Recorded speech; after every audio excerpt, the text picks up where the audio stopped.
নমস্কার বন্ধুরা, আজ আমি তোমাদের জন্য একটা নতুন টপিক নিয়ে এসেছি, যেটা হচ্ছে এরর কারেকশন।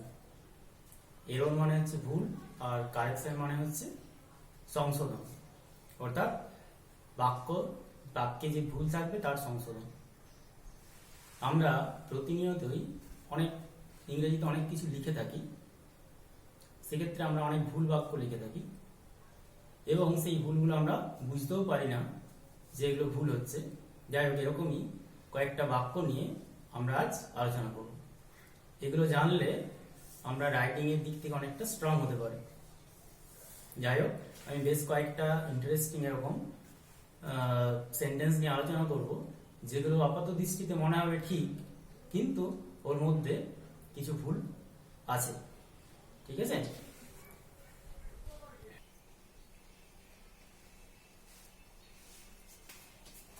প্রথম সেন্টেন্স আমরা পাচ্ছি, প্রথম সেন্টেন্সে আছে ইফ আই, তারপরে ড্যাশ আছে, ওয়াজ অবলিক ওয়্যার আছে, a bird I would fly in the sky. কোনটা উত্তর হবে, ওয়াজ না ওয়্যার? অনেকেই কিন্তু তোমরা বলবে যে এটা ওয়াজ হবে, কিন্তু ওয়াজ হবে না, এটা উত্তর হবে ওয়্যার। আয়ের পরে সাধারণত ওয়াজ হয়, তাই যেহেতু সিঙ্গুলার এবং ফার্স্ট পারসন, কিন্তু ওয়ের হবে। কেন এটা ওয়ের হবে বলে দিচ্ছি। If I were a bird I would fly in the sky, এই বাক্যটার অর্থ হচ্ছে যদি আমি পাখি হতাম তাহলে আমি আকাশে উঠতে পারতাম। তাহলে এখানে এই বাক্যটা কিন্তু সাবজাংটিভ মুডে আছে। সাবজাংটিভ মুড মানে বাক্যটা বর্তমানে এমন কিছু কল্পনা করছি যেটা কিন্তু অবাস্তব কিছু কল্পনা করছি, অর্থাৎ বর্তমানে এরকম অনেক ঘটনা ঘটে, আমরা ভাবি, কিন্তু সেটা বাস্তবে সম্ভব নয়। যদি আমি প্রধানমন্ত্রী হতাম, যদি আমি রাজা হতাম, ইত্যাদি। তাহলে এইসব বাক্যের ক্ষেত্রে আমরা আয়ের পরে কিন্তু ওয়াজ ব্যবহার করব। এরপরে আছে, দ্বিতীয় আছে, one of the student is a absent today. এখানে দেখো, লক্ষ্য করো, ওয়ান অফ দ্য স্টুডেন্ট আছে, স্টুডেন্টটা কিন্তু ভুল আছে। আপাতত মনে হচ্ছে ভুল নেই, কিন্তু ভুল আছে। এটা হবে স্টুডেন্টের সঙ্গে এস যোগ হবে, স্টুডেন্টস হবে। One of the students is absent today. অনেক পরীক্ষাতে কিন্তু আসে এই ভার্বটার সঙ্গে ভার্বটা থাকে, আর পরে দেওয়া থাকে, বা প্লুরাল ফর্মে থাকে, কিন্তু এক্ষেত্রে ভার্বটা সিঙ্গুলার হবে, ইজ হবে, অথবা ওয়াজ হবে, অথবা হ্যাজ হবে, যেহেতু এখানে সাবজেক্ট হচ্ছে ওয়ান। যাই হোক, তাহলে এটা ওয়ান অফ দ্য পরে অবশ্যই যে নাউন ফর্মটা থাকবে, সেই নাউন ফর্মে অবশ্যই প্লুরাল ফর্ম হবে, অর্থাৎ বহুবচন হবে। তারপরে 3 নম্বরে আছে, the old man has died last night. এখানে লক্ষ্য করো, হ্যাজ ডায়েড আছে, প্রেজেন্ট পারফেক্ট টেন্স ব্যবহার করা হয়েছে, কিন্তু এটা প্রেজেন্ট পারফেক্ট টেন্স হবে না, এটা হবে simple past tense. Last night আছে, যেহেতু লাস্ট নাইট আছে, লাস্ট নাইট থাকার জন্য এটা সিম্পল পাস্ট টেন্স বা পাস্ট ইনডেফিনিট টেন্স হবে, অর্থাৎ উত্তরটা হবে the old man died last night. এটা হবে ডায়েড, DIED। ঠিক আছে? সাবজেক্টের পর মেন ভার্বের পাস্ট ফর্ম, বাকি অংশ। এরপরে আছে 4 নম্বরে, দেখো, the girl has black hairs.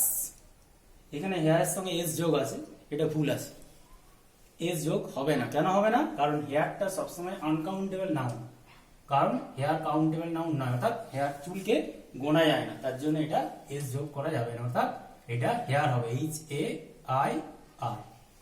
এরপর লক্ষ্য করো, হি কেম ইয়েস্টারডে নাইট। এখানে কিন্তু ইয়েস্টারডে নাইটটা ভুল আছে, সে গতকাল এসেছিল, গতকাল রাত্রে এসেছিল। আপাতভাবে মনে হচ্ছে ঠিক, কিন্তু এটা ঠিক হবে না, এটা এই বাক্যটা ভুল আছে। উত্তরটা ঠিক কি হবে, হি কেম লাস্ট নাইট, অথবা হি কেম ইয়েস্টারডে অ্যাট নাইট। আমরা এটা দুরকম ভাবে লিখতে পারি, হয় লাস্ট নাইট, অথবা yesterday at night, yesterday at night. এরপর লক্ষ্য করো পরের কোশ্চেন, পরের সেন্টেন্সটা দিকে দেখো, the student is trying hardly to reach his goal. এখানে ভুল আছে, হার্ডলি, হার্ডলিটা অ্যাডভার্ব ফর্মে আছে, কিন্তু এখানে অর্থটা এর আলাদা হয়ে যাচ্ছে।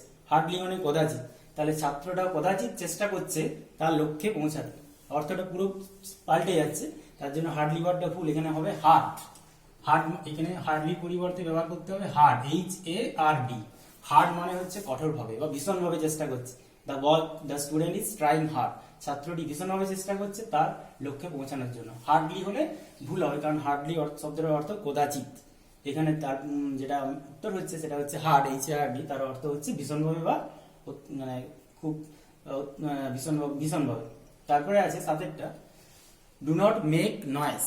এখানে ভুল আছে নয়েস, নয়েস শুধু বসবে না, এর সঙ্গে কিন্তু এ যোগ করতে হবে, মেক এ নয়েস। কারণ মেক এ নয়েসটা হচ্ছে একটা ফ্রেজ, গোলমাল করো না, মেক এ নয়েস, কখনোই মেক নয়েস হবে না, মেকের পরে অবশ্যই এ নয়েস বসাতে হবে, তো নয়েসের আগে এ বসবে। তারপরে দেখো পরের কোশ্চেন, পরের সেন্টেন্সটা দিকে দেখো, the boy is suffering for 3 days। Is suffering আছে, প্রেজেন্ট কন্টিনিউয়াস টেন্সে আছে। এখানে লক্ষ্য করো ফর 3 days, 3 দিন ধরে, ছেলেটি 3 দিন ধরে কষ্ট পাচ্ছে। তাহলে এখানে is suffering present continuous tense আছে, যেটা প্রেজেন্ট কন্টিনিউয়াস টেন্স হবে না, এটা কি হবে, প্রেজেন্ট পারফেক্ট কন্টিনিউয়াস টেন্স হবে, অর্থাৎ হ্যাজ বিন সাফারিং হবে, হ্যাজ বিন সাফারিং। এরপরে পরের সেন্টেন্সটা দিকে দেখো, I am looking forward to see you soon. এখানে লক্ষ্য করো টু সি ইনফিনিটিভ ফর্মে আছে, কিন্তু এটা ভুল আছে, টু সি হবে না, এখানে সি এর সঙ্গে আইএনজি যোগ করতে হবে, সিইং হবে, ইনফিনিটিভ ফর্মে হবে না। কেন সিইং হচ্ছে আমি আলোচনা করছি। লক্ষ্য করো লুকিং ফরওয়ার্ড টু, এই লুক ফরওয়ার্ড টু এটা হচ্ছে একটা ফ্রেজাল ভার্ব, এই কারণে এখানে টুটা এই লুক ফরওয়ার্ডের সঙ্গে রিলেটেড। টু সি ইনফিনিটিভ ফর্মে নেই, লুক ফরওয়ার্ড টু মানে ওয়েট ফর সামথিং ইগারলি, কোনো কিছুর জন্য ভীষণভাবে অপেক্ষা করে থাকা। যাই হোক এখানে এই কারণেই আইএনজি যোগ হচ্ছে, ইনফিনিটিভ ফর্মে নেই, তার জন্য আইএনজি যোগ হচ্ছে। আরো এরকম উদাহরণ অনেক আছে, উইথ এ ভিউ, তারপরে যাই ভার্ব থাকুক তার সঙ্গে আইএনজি যোগ করতে হবে। এরপরেরটা চলে যাবো, হি এনজয়েড দ্য ফিল্ম, সে সিনেমাটি উপভোগ করেছিল। এখানে লক্ষ্য করো হি এনজয়েড দ্য ফিল্ম, এই বাক্যটা ভুল আছে, আপাতভাবে মনে হচ্ছে ভুল নেই, এখানে কিন্তু অবশ্যই একটা রিফ্লেক্সিভ প্রোনাউন বসবে, সেটা হচ্ছে হি আছে, তার জন্য হি, হিমসেলফ হবে, he enjoyed the film himself, himself reflexive pronoun বসবে, কারণ এনজয় এমন কিছু ভার্ব আছে তাদের পর অবশ্যই রিফ্লেক্সিভ প্রোনাউন ব্যবহার করতে হয়, যেমন অ্যাভেল এর পরে সবসময় রিফ্লেক্সিভ প্রোনাউন বসবে, I availed myself for the I availed myself of the opportunity, এখানে অ্যাভেল এর পরও অফ ব্যবহার করা হয়।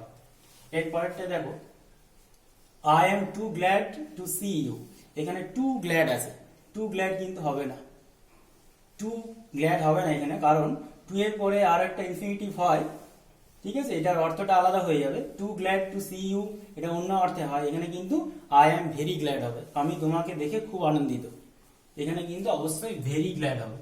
আরেকটা ব্যবহার আছে টু টু টু টু, তখন অর্থটা I am too sad to talk to you, মানে আমি এতটাই দুঃখিত তোমার সঙ্গে কথা বলতে পারছি না, সেক্ষেত্রে আলাদা হবে, সেক্ষেত্রে টি ডবলও ব্যবহার করা হয়, এক্ষেত্রে এটা ভেরি হবে। তারপরে আছে হি ইজ গুড ইন ইংলিশ, লক্ষ্য করো ইন ইংলিশ প্রিপোজিশনে ভুল আছে, এক্ষেত্রে গুড অ্যাট ইংলিশ হবে, কারণ গুড অ্যাট অ্যাপ্রোপ্রিয়েট প্রিপোজিশন, এটা অ্যাড হবে, গুড অ্যাট মানে দক্ষ, সে ইংরেজিতে দক্ষ, he is good at English, গুডের পরে অ্যাট ব্যবহার করা হয়। এরপরে দেখো তারপরে sentence, they were invited at the meeting, at the meeting অ্যাটটা কিন্তু ভুল আছে, অ্যাটটা প্রিপোজিশন ভুল আছে, একটা টু হবে, কারণ মিটিং এর ইনভাইটের পরে টু ব্যবহার করা হয়, অ্যাপ্রোপ্রিয়েট প্রিপোজিশন, ইনভাইটেড টু আমন্ত্রণ করা বা নিমন্ত্রণ করা। Ram as well as Sam are going to Bankura, এখানে দেখো আর আছে, হেল্পিং ভার্ব আর, এটা ভুল আছে, এক্ষেত্রে কিন্তু ইজ হবে। কেন ইজ হচ্ছে, কারণ এখানে অ্যাকচুয়ালি সাবজেক্ট হচ্ছে রাম, রামটা সিঙ্গুলার এক বচন, তার জন্য এখানে ইজ হচ্ছে।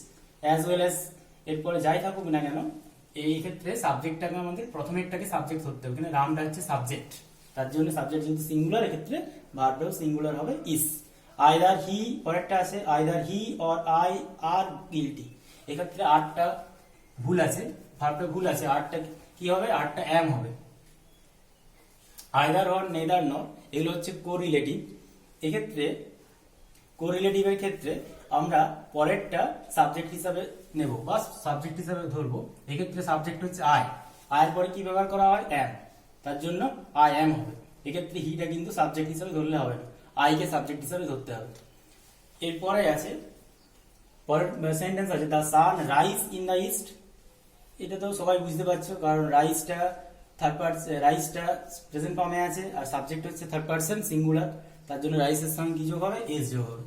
যদি কোনো বাক্য সিম্পল প্রেজেন্ট টেন্সে থাকে এবং সাবজেক্ট যদি থার্ড পারসন সিঙ্গুলার হয় তাহলে মেন ভার্বের সঙ্গে অবশ্যই এস বা এস যোগ করতে হবে। পরেরটা আছে this is one of the best বুক। লক্ষ্য করো বুক সিঙ্গুলার ফর্মে আছে, নাউনটা সিঙ্গুলার আছে, এক্ষেত্রে এস যোগ হবে, বুকস হবে, কারণ ওয়ান অফ দ্য বুকস অনেকগুলো বইয়ের মধ্যে একটা, this is one of the best books অনেকগুলো ভালো বইয়ের মধ্যে এটা হচ্ছে একটা। তাহলে এক্ষেত্রে ওয়ান অফ দ্য থাকলেই শেষের নাউনটা অবশ্যই প্লুরাল হবে, বহুবচন হবে। এরপরে আছে I know who are you, এক্ষেত্রে ভুল আছে, 8টা ভুল আছে, লক্ষ্য করো 8টা ভুল আছে। এটা কিন্তু প্রশ্নবোধক বাক্য নয়, ইন্টারোগেটিভ সেন্টেন্স নয়, এক্ষেত্রে হেল্পিং ভার্বটা ভুল আছে, এক্ষেত্রে 8টা এখানে বসবে না, 8টা ইউ এর পরে বসবে, অর্থাৎ I know who you are, তুমি কে সেটা আমি জানি। প্রশ্নবোধক বাক্য হলে হেল্পিং ভার্বটা সাবজেক্টের আগে বসে, কিন্তু এক্ষেত্রে এটা প্রশ্নবোধক বাক্য নয়, তার জন্য আমরা 8টাকে সাবজেক্ট অর্থাৎ ইউ এর পরে বসাবো। তারপরে দেখো উই শুড প্ল্যান্টস এস যোগ আছে, প্ল্যান্টস ট্রিজ, এক্ষেত্রে প্ল্যান্টের সঙ্গে এস যোগ হবে না, কারণ মডাল ভার্বের পরে যে মেন ভার্ব যাই থাকুক না কেন তার সঙ্গে এস বা এস যোগ করা যায় না। মেন ভার্বের পর ভার্বের সঙ্গে কোনো যোগ করাই যাবে না, অর্থাৎ এস বা এস বা এনজি বা ইনফিনিটিভ ফর্ম যাই হোক না কেন। এরপরে লাস্ট সেন্টেন্সটা দেখো, I made him to cut my hair, এটা খুব interesting sentence. I made him to cut my hair, আমি তাকে দিয়ে আমার চুল কাটিয়েছিলাম। তাহলে এক্ষেত্রে লক্ষ্য করো টু কাট ইনফিনিটিভ ফর্মে আছে, এক্ষেত্রে টুটা কিন্তু বসবে না, এক্ষেত্রে শুধু কাট লিখতে হবে। এটাকে বেয়ার ইনফিনিটিভ বলে, এটা ইনফিনিটিভ ফর্মে আছে কিন্তু টুটা যোগ করা যাবে না, এটাকে বেয়ার ইনফিনিটিভ বলে। এরকম কিছু ভার্ব আছে যেমন মেড, লেট, এলইটি লেট, তারপরে hear, H E A R hear, এরকম বেশ কয়েকটা ভার্ব আছে। এদের পরে যদি কোনো আরেকটা ভার্ব বসানো হয় তার সেক্ষেত্রে কিন্তু সেই ভার্বটাকে ইনফিনিটিভ ফর্মে বসালেও সেটা বেয়ার ইনফিনিটিভ ফর্মে বসাতে হবে। বেয়ার ইনফিনিটিভ ফর্ম মানে টুটা কিন্তু আগে লেখা যাবে না, অর্থাৎ টুটা দেখা যাবে না, টুটা উজ্জ্ব থাকবে, অমিটেড থাকবে। যাই হোক, আশা করি ভিডিওটা সবারই ভালো লাগবে। যদি ভালো লাগে অবশ্যই কমেন্ট, শেয়ার এবং সাবস্ক্রাইব করো। এর পরের ভিডিওতে আমরা ভোকাবুলারি নিয়ে আলোচনা করব। ধন্যবাদ।